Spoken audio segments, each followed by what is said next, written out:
안녕하세요. 일본 생활 10년 동안 회사원 생활만 하다가 현재는 오키나와에서 행정서사 일을 하고 있는 낙군입니다. 요즘에 제 사무소로 들어온 상담이나 댓글들을 보면은 일본 취업 혹은 창업을 준비하시는 분들의 불안감이 상당히 높다는 걸 느낍니다.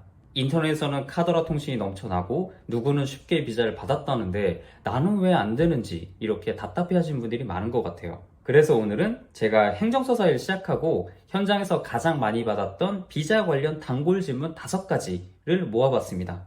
무책임하게 희망적인 이야기를 하기보다는 있는 그대로 말씀드리도록 하겠습니다. 첫 번째 질문입니다. 제 비자 도대체 언제 나와요? 결론부터 말씀드리면 알 수 있는 방법은 없습니다. 심지어 그 안건이 제가 담당한 안건도 아니면 상세한 내용을 알기 전까지는 가늠조차 할 수 없어요. 일본 입국관리국의 홈페이지에는 각 비자별 예상 심사 기간이 적혀 있습니다. 예를 들어서 영주 허가의 경우 4개월에서 6개월이에요. 그러나 영주 허가의 심사는 현재 1년 이상 걸리는 경우가 대부분이고 그 외 다른 비자 타입의 심사 기간도 개인차가 너무 크기 때문에 거의 참고가 되지 않는 수준입니다. 그리고 당연히 잘 아시겠지만 입관 직원을 향해서 따지거나 화를 내는 건 그 어떤 메리트도 없는 행위입니다. 사실 심사 기간을 단축시키는 유일하고도 확실한 방법은 딱 하나밖에 없어요. 첫 번째 신청 때 서류 준비를 철저하게 해서 보완 서류 제출 요구를 받지 않는 겁니다. 서류가 미비해서 입관로부터 추가 자료 제출 통지서를 받으면 그만큼 심사 기간이 더 늘어날 수밖에 없어요. 물론 불허가 되는 것보다는 훨씬 나은 상황입니다. 두 번째 질문입니다. 비자 신청 수수료는 정말로 오르나요? 네, 진짜 오릅니다. 관련 법안이 이미 통과한 상태이고 2026년도 안으로 시행될 것이 거의 확실합니다. 구체적으로 얼마가 오를지 금액이 확정 공지되진 않았지만 갱신 수수료는 약 10배, 영저가의 경우에는 20배에서 30배 정도 인상될 것이라고 보고 있습니다. 비자 갱신이나 변경을 앞두고 계신 분들은 인상 전에 하는 게 좋다고 생각하고요. 특히 영주허가 신청 조건을 채웠는데 번거로워서 미루고 있는 분들은 서두르는 게 좋겠습니다. 그리고 많은 수의 외국인을 채용하고 있는 기업의 담당자분들은 혹시 그 비자 갱신 수수료를 회사 측에서 부담을 하고 있었다면 앞으로 어느 정도의 추가 비용이 발생할지 미리 계산해 보시는 게 좋습니다. 세 번째 질문입니다. 비자 심사가 예전보다 어려워졌다는 게 맞나요? 예, 맞습니다. 확실히 예전보다 어려워졌어요. 가장 대표적인 예로 경영관리 비자를 들 수 있습니다. 작년 신청 조건 개정으로 독립사무소 요건, 그리고 3천만 이상의 자본금, 상근 직원 1명 이상 고용 등 신청 조건이 굉장히 까다로워졌습니다. 개정의 결과가 지금 나오고 있는데 개정 전과 비교해서 현재 신청 건수가 마이너스 96%입니다. 예전부터 경영관리 비자로 일본에서 사업을 하시는 분들 중에서는 이 갱신 요건을 맞출 수가 없어서 사업을 아예 접고 귀국하는 분들도 나오고 있어요. 경영관리 비자뿐만이 아니라 영주 허가는 말할 것도 없고 가장 대표적인 취업 비자인 기인국 비자, 이것에 대한 심사와 감시 체계도 눈에 띄게 강화되었습니다. 과거로부터 꼼수로 악용되던 파견회사 관련 규정도 아주 타이트하게 개정이 되었고요.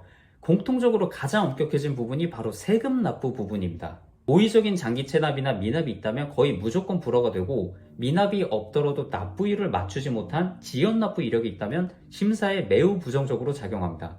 그리고 미납 금액을 비자 신청 직전에 몰아서 내는 건 그렇게 도움이 되지 않습니다.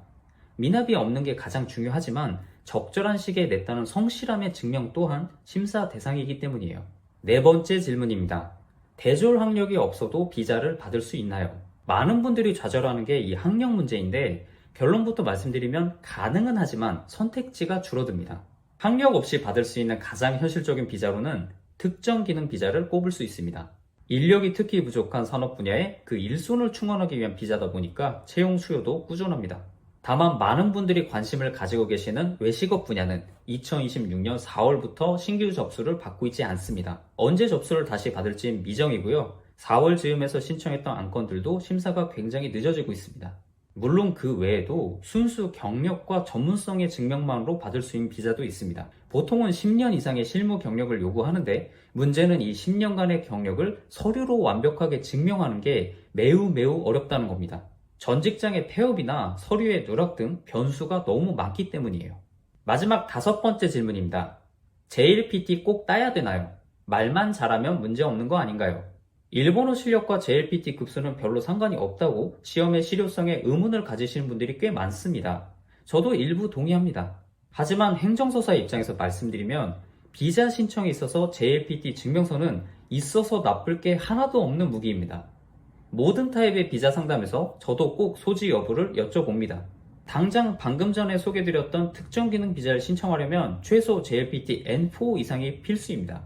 게다가 올해 2026년부터는 기입국 비자를 신청 시 카테고리 3에 해당하는 기업의 일부 직군에서는 JLPT N2 상당의 일본어 능력 증명서를 제출해야 하도록 룰이 개정되었습니다.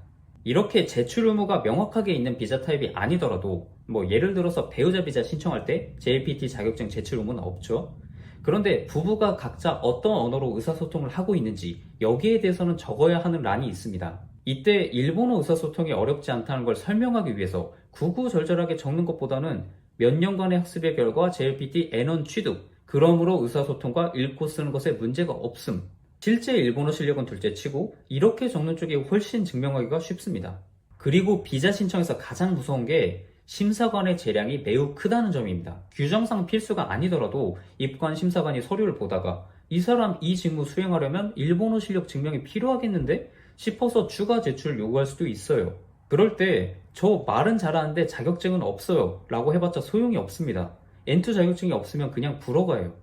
나중에 필요하면 따지 이렇게 생각하지 마시고 일본 취업을 생각하시고 일본 생활을 좀 길게 보고 계신다면 미리미리 N2 정도까지는 취득해 두시는 것을 강력하게 추천드립니다.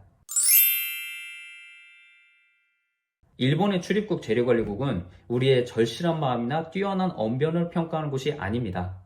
오로지 활자화된 객관적인 서류만을 보고 심사하는 차가운 행정기관입니다. 철저한 준비만이 여러분의 시간과 돈 그리고 멘탈을 지켜줍니다. 오늘 영상은 여기까지입니다. 시청 감사드립니다.